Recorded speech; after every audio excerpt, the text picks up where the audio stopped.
Good afternoon, folks. Mike Wells, your World Explorer. Hope you're having a great day. Today we're going to take a look at a couple of pineapple tops that we have rooted in these cups of water. On the right over here, you'll see the roots.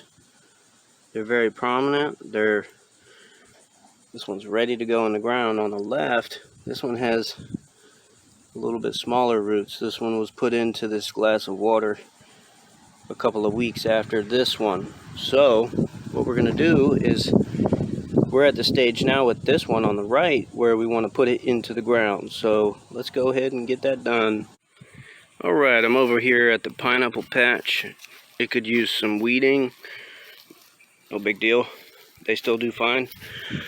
Now over here you're going to see this little guy came from a pineapple top about a year ago, and the reason it is so stunted is because I placed it in the ground without even getting any roots started in a cup of water.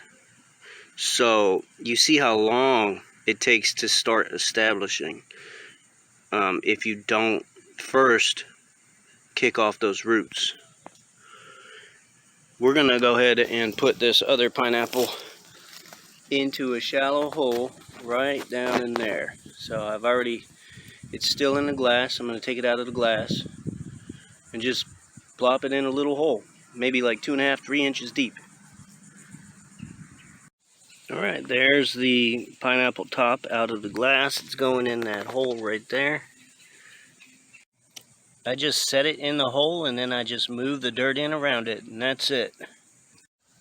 The dirt has been moved in, as you can see. Now I'm going to water it. Now it has been watered in. Folks, this is the only time in this pineapple plant's life that I'm ever going to give it a heavy watering. Thanks for watching. Don't forget to like and subscribe, as it helps the channel grow.